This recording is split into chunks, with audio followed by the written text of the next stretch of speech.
આજની આ પ્રેસ કોન્ફરન્સમાં ઉપસ્થિત સૌ મીડિયા મિત્રોનું સ્વાગત છે.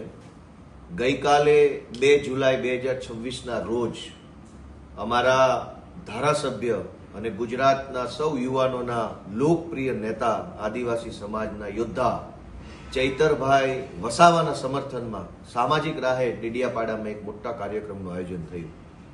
ગુજરાતભરના લોકોએ જોયું કે કેટલી વિશાળ સંખ્યામાં સ્વયંભૂ આદિવાસી સમાજના યુવાનો, વડીલો, માતાઓ, બહેનો હાજર રહી અને ચૈતરભાઈ સાથે થઈ રહેલ અન્યાય અત્યાચારની સામે અવાજ ઉઠાવ્યો. ગઈકાલે જ્યારે સમગ્ર ગુજરાતના આદિવાસી સમાજના, અને ગુજરાત જ નહીં, મહારાષ્ટ્ર, રાજસ્થાન, મધ્યપ્રદેશ, બધા જ બોર્ડર રાજ્યોમાંથી આદિવાસી સમાજના વિવિધ સંગઠનના આગેવાનો અને લોકો પધાર્યા હતા. જેવો આદિવાસી સમાજ જાગૃત થયો કે તરત જ સરકાર ઉપર દબાણ આવ્યું અને ગઈકાલે જ હાઈકોર્ટમાંથી સુખવંતીબેન બલિરામભાઈ વસાવા એમને જામીન મળ્યા. અચાનક જ કેમ આવું થયું? તો સાંજ પડતા સુધીમાં મેં જોયું કે હાઈકોર્ટના સરકારી વકીલનો એક વિડીયો આવ્યો પ્રેસ કોન્ફરન્સના માધ્યમથી. મારા મોબાઈલમાં આવ્યું, મેં જોયું આખું. હાઈકોર્ટના સરકારી વકીલ પ્રેસ માધ્યમથી એવું કહેતા હતા કે એમને મુખ્યમંત્રી ભૂપેન્દ્રભાઈ પટેલે અને ગૃહમંત્રી હર્ષભાઈ સંઘવીએ સૂચના આપી કે સુખવંતીબેનના જામીન અરજી હાઈકોર્ટમાં આવે તો એનો વિરોધ કરવો નહીં, એને જામીન અપાવી દેવા. આ વાત કેટલી ગંભીર છે? બહુ જ ગંભીર બાબત છે. કેમ કે ભારતના બંધારણમાં સ્પષ્ટ રીતે ન્યાયતંત્ર, કારોબારી અને વહીવટી તંત્રને અલગ કરેલું છે. લેજિસ્લેટિવ, એક્ઝિક્યુટિવ અને જ્યુડિશરી. ક્યારેય પણ લેજિસ્લેટિવ માણસ, વૈધાનિક પદ ઉપર બેઠેલો માણસ, ચૂંટણી લડીને ચૂંટણી જીતીને બેઠેલો માણસ ન્યાયતંત્રમાં રહેલા વ્યક્તિને સીધી સૂચના નથી આપી શકતો કાયદા પ્રમાણે, બંધારણ પ્રમાણે. તો હાઈકોર્ટના સરકારી વકીલે એવું કેવા આધારે કીધું કે મને ભૂપેન્દ્રભાઈ પટેલ અને ગૃહમંત્રીએ જે નિર્ણય લીધો એને સૂચના આપી? સરકાર કોઈ પણ નિર્ણય લઈ શકે, પણ એ લીધેલા નિર્ણયની સૂચના સરકારી માણસ આપે. વૈધાનિક માણસ જે છે, સંસદીય માણસ છે, ચૂંટણી લડેલો જીતેલો પાર્ટીનો માણસ છે, એને સૂચના નથી આપવાની. સરકારે ધારો કે નિર્ણય કર્યો તો સરકાર એના કાયદા વિભાગને સૂચના આપે. કાયદા વિભાગના સચિવ, મદદનીશ સચિવ, અધિક સચિવ, સેક્શન ઓફિસરો, ઉપસચિવ બધું જ છે. સરકારના નિર્ણયની જાણ કાયદા વિભાગને થાય. કાયદા વિભાગના સચિવ એના ઉપસચિવોને જાણ કરે, ઉપસચિવ સેક્શન ઓફિસરને કહે, સેક્શન ઓફિસર એ સરકારી વકીલને જાણ કરે અને સરકારી વકીલ એ સરકારના નિર્ણયનો અમલ કરે. પણ આ આખા કેસમાં કાલે હાઈકોર્ટના સરકારી વકીલના એક નિવેદનથી ભાજપનો ભાંડો ફૂટ્યો.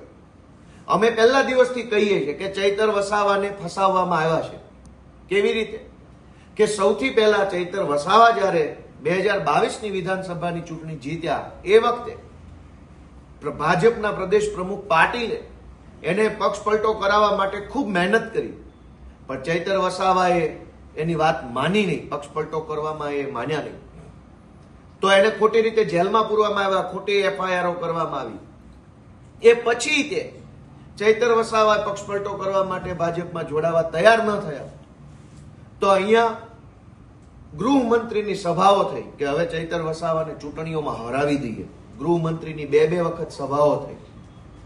એ પછી પણ ચૈતર વસાવા નમતું ન મૂક્યું તો કેન્દ્રીય ગૃહમંત્રીની ડેડિયાપાડામાં સભાઓ થઈ.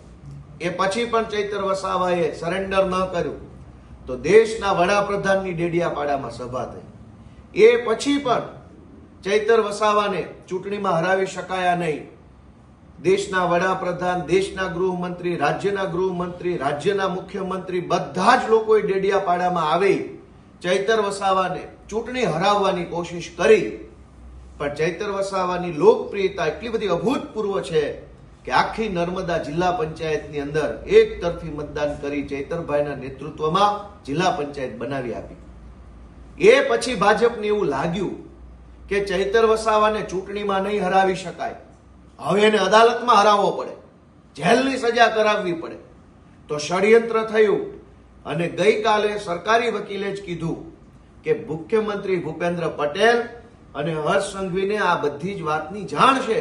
એણે જ સૂચનાઓ આપી સરકારી વકીલોને, એણે જ સજા પડાવવા માટે થઈ પોલીસને, વકીલને, સાક્ષીને, પંચોને વગેરેને સૂચનાઓ આપી. અને એણે જ આખી ખોટી ઘટનાક્રમની અંદર એક ચૂંટાયેલા ધારાસભ્યને જેલમાં પુરાવાનું કામ કર્યું. એ વાતનો ભાંડો ફૂટી ગયો. શું કામ? કે ચૂંટણીમાં હરાવી શકાયા નહીં ચૈતર વસાવાને, તો અદાલતમાં હરાવવા માટેનું ષડયંત્ર થયું. મારે સ્પષ્ટ રીતે ગુજરાતભરની જનતાને એમ કહેવું છે કે હાઈકોર્ટના સરકારી વકીલ એવું કહે છે કે એમને હર્ષ સંઘવી અને ભૂપેન્દ્રભાઈ પટેલે સૂચના આપી ચૈતર વસાવાના કેસમાં. આ કેટલું વ્યાજબી છે?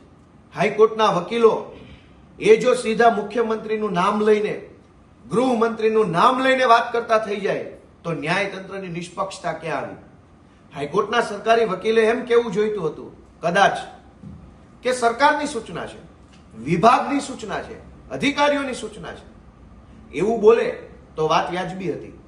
પણ હાઈકોર્ટના સરકારી વકીલ નામજોગ કે હર્ષ સંઘવીએ સૂચના આપી, એનો અર્થ એ થયો કે હર્ષ સંઘવી હાઈકોર્ટની અંદર પણ હસ્તક્ષેપ કરે છે. કોર્ટ કચેરીના કામકાજમાં ભૂપેન્દ્રભાઈ અને હર્ષ સંઘવીનો હસ્તક્ષેપ છે, આવો અર્થ કાઢવાનો. આખા ષડયંત્રનો ભાંડો ફૂટ્યો છે કે ચૈતર વસાવાને અને અન્ય તમામ ખેડૂતોને નિર્દોષ હોવા છતાં પણ ફસાવવામાં આવ્યા છે. અને હર્ષ સંઘવીએ સૂચના આપી તો એક સુખવંતીબેન છૂટ્યા, તો હર્ષ સંઘવીએ બીજા બધાની સૂચના કેમ ન આપી? બીજા ખેડૂતો પણ નિર્દોષ છે, માત્ર સુખવંતીબેન નહીં. રમેશભાઈ છે, બલિરામભાઈ છે, શકુંતલાબેન છે અને જીતુભાઈ છે, આ બધા જ નિર્દોષ છે. આ બધાની સૂચના કેમ ન આપી? ખાલી એક વ્યક્તિ નહીં, આખો કેસ ખોટો છે, બધા જ આરોપી નિર્દોષ છે. પણ આજે ગુજરાતભરના આદિવાસી સમાજનું મારે એટલું ધ્યાન દોરવું છે કે ચૈતર વસાવાને ખોટા કેસમાં ખોટી કાર્યવાહી કરી જેલમાં પુરાવનાર લોકોના નામ ગઈકાલે સરકારી વકીલના મોઢે જ નીકળી ચૂક્યા છે. જનતા જાગૃત બને અને જે પાર્ટી ભાજપે ષડયંત્ર કરી ચૈતર વસાવાને જેલમાં પૂર્યા છે, એ ભાજપ પાર્ટીને આદિવાસી સમાજ અને ગુજરાતના સૌ લોકો એવી સજા કરો કે આવનારી 100 ચૂંટણીઓ સુધી દેખાય નહીં. ખૂબ ખૂબ આભાર. કોઈ સવાલ? મહિલા જે આરોપી જે ગર્ભવતી છે, તો એને જામીન પર છોડાવવા માટે આપના વકીલ દ્વારા કે શું કોઈ પ્રયત્ન કર્યા છે? છૂટી ગયા એ તો છૂટી ગયા. બીજા ગર્ભવતી છે. એની કન્ફ્યુઝન ના કરીએ, જાણી લઈશું આપણે. ચાલો છે કે નહીં.